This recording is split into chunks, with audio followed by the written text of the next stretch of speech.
You poor unfortunate souls, in pain, in need. If you want to see the card, my dear, you've got to pay the toll. Hit the like and ring the bell and go ahead and sign the scroll. Floats and jetsam, now I've got a boys. The boss is on a roll. Those poor unfortunate souls.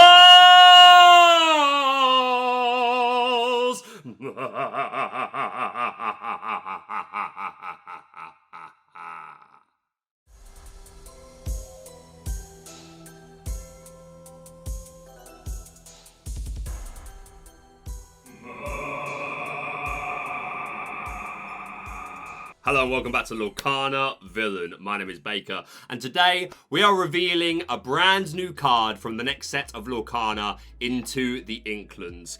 First of all, I just want to say a massive thank you to the Disney Lorcana team and the Ravensburger team for giving me this opportunity. Not in my wildest dreams did I think I would get one reveal, but this is my second. I am humbled, I'm very grateful, I understand how lucky I am. The channel's come a long way since that first reveal, even though it's only been 3 months, so I want to give a massive thank you to everyone that's been supporting me, supporting the channel. It really does mean the world, and yeah, I'm just honoured that I get to reveal another card from Disney Lorcana. As you'll have already seen from the intro, this is an Ursula-based card, and it's called The Boss is on a Roll. And there are a few interesting things to talk about to look at when we look at this card's effect. And I won't keep you too long from it. I know people want to see what it does, but first of all, it would be remiss for me to not give a shout out to the artist. I believe it's pronounced Koni. If I'm wrong, please someone set me straight. But yes, this artist has already given us the likes of He's Got a Sword, Dr. Facilier's cards, Peter Pan and Zeus, all from first chapter, and A Whole New World from first chapter.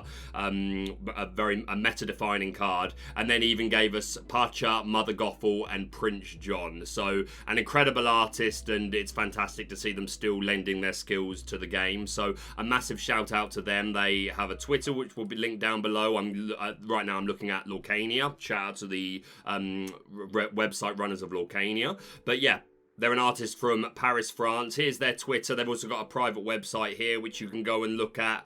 Sorry, a personal website, not private. And just look at all this incredible. Looking through this makes me want to... It gets my D&D brain working. Like, these make some fantastic portraits. And yeah, obviously their work on Lorcana. Even Disney-based stuff that isn't Lorcana. Look at this Cruella. That is gorgeous. And they have done work, or are doing work, on an upcoming Assassin's Creed game, which is very exciting. I'm a big Assassin's Creed fan, so massive appreciation to Koni. And this artwork, absolutely no exception. Call me biased if you want, but you know I loves the villains. This is stunning. But let's see it. Let's talk about it. We got a 3-cost inkable action song. The Boss is on a Roll. A character of 3 or more can exert to sing the song for free. Look at the top 5 cards of your deck. Put any number of them on the top or the bottom of your deck in any order. Oh, gain 1 lore.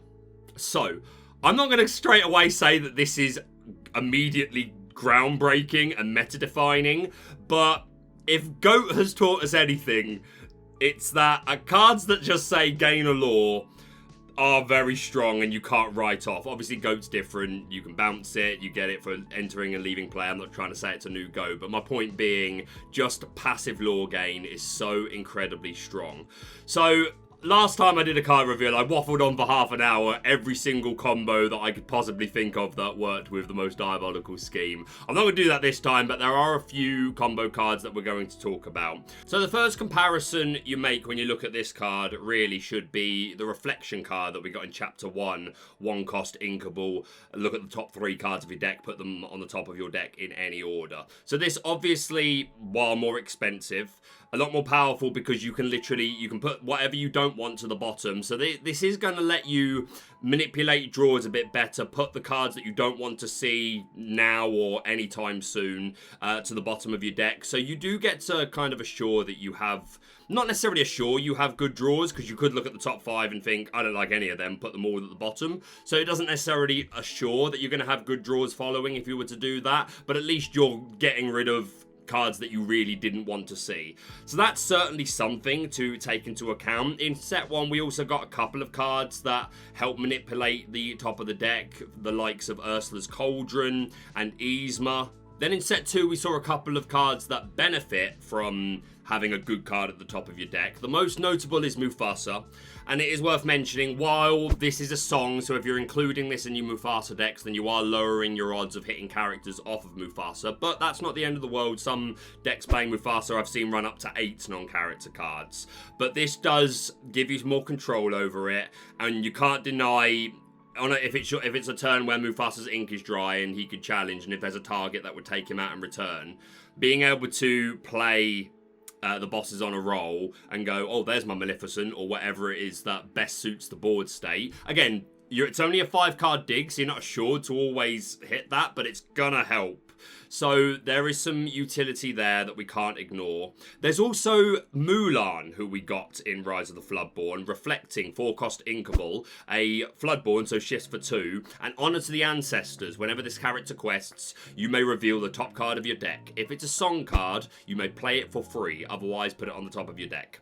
So this was a card that was like, okay, that seems cool at its core, being able to play a song for free, but not enough ways of manipulating the top of the deck other than the cards I've already talked about, Reflection, Ursula's Cauldron, Yzma, I may be missing one, but we didn't have a whole lot going on. This 5-card dig to manipulate the top of your deck, I think, is a lot better.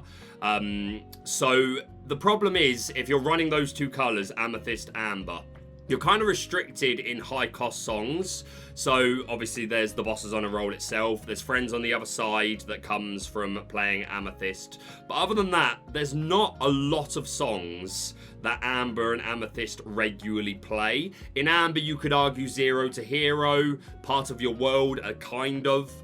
Painting the Roses Red.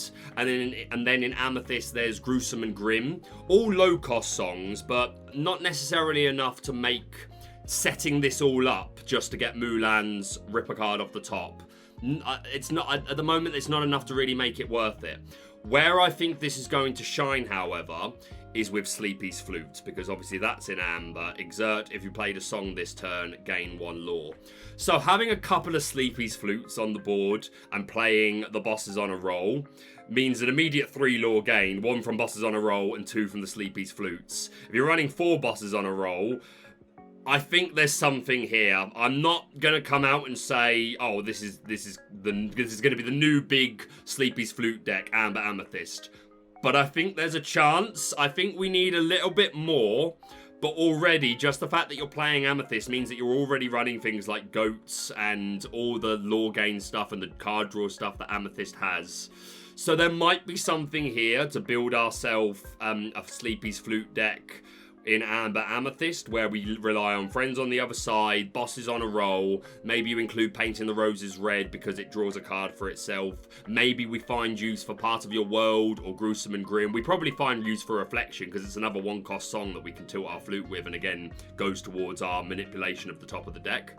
We've already had announced coming into the Inklands, we've got Diablo, who allow, if you play Maleficent, you can look at the top card of your deck and keep it at the top or put it at the bottom. So a couple of other things we've seen already, and I expect we'll see more to do with manipulating the top of our deck. Another card that might benefit from this is the Sorcerer's Hat. Coming up in the next set, 2-cost Inkable, Incredible Energy, exert and pay 1 ink, name a card, then reveal the top card of your deck. If it's the named card, put that card into your hand, otherwise put it at the top of your deck. So at its core, this is a draw a card for 1 with the condition that you can always know what the next card of your deck is. Something I think is really worth noting while we talk about this and talk about the Bosses on a Roll, just a reminder that in the official rules for Ravensburger's Disney Lorcana, you are not allowed to take notes other than lore. Lore is the only thing that you are allowed to make notes of. So if you're going to go down this road of like playing lots of cards that let us dig into our deck and then we constantly want to be playing Sorcerer's Hat and naming the card, make sure you've got a good memory for it, on top of like manipulating what you want to do with your turn. And there's a lot to think about if you're gonna go down this road. But maybe we get enough cards that we can just keep looking at the top card of our deck before we play this. Maybe we utilize Ursa's Cauldron and things like that. But yeah, Sorcerer's Hat, drawing a card for one is really good, especially on a 2-cost inkable item. So it's gonna come down to how consistently we can know what the top card of our deck is.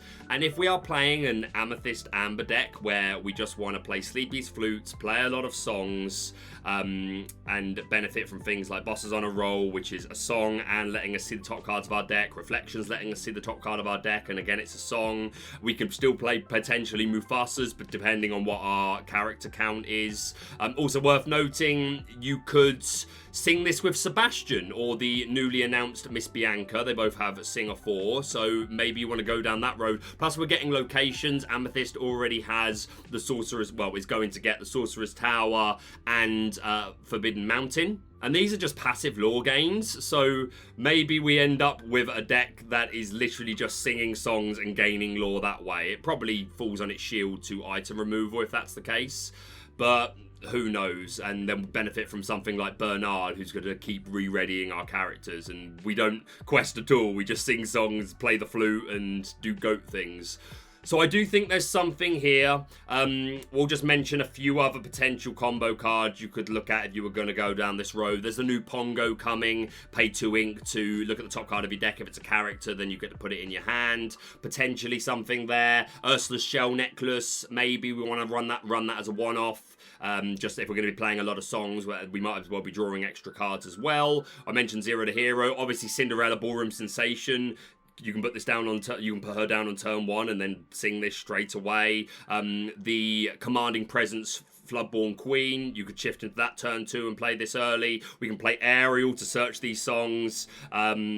Yeah, I think that's pretty much it. And again, if you're going to go down the Diablo line, then you can play the 3-cost Maleficent that draws cards, and maybe even the Biding Her Time 1-cost. If we're just going to be aggro, then that sounds good. And there's the Legend of the Sword of the Sown, which is a 2-cost inkable card in Amethyst, which it's not great, but again, if there is something to be said for this just high song count Sleepy's Flute deck, then maybe it's all right.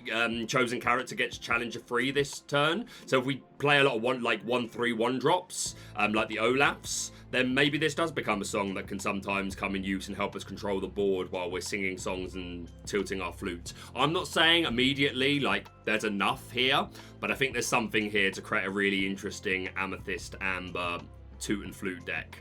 But yeah, Bosses on a Roll. The 5-card dig is interesting, gives us some more control over manipulation. The fact that we can put things that we don't want to see at the bottom is pretty cool. I don't know if that alone would have been enough, but just the text, gain 1 lore, means that I think you have to take this card a lot more seriously. And that is going to be it from me for now. So Into the Inklands looking really interesting. We've still got a lot of the set to see, and I'm oh so excited. But if you're brand new to the channel, please do subscribe for all things Lorcana. Hit the like button to show your support, and we'll see you soon.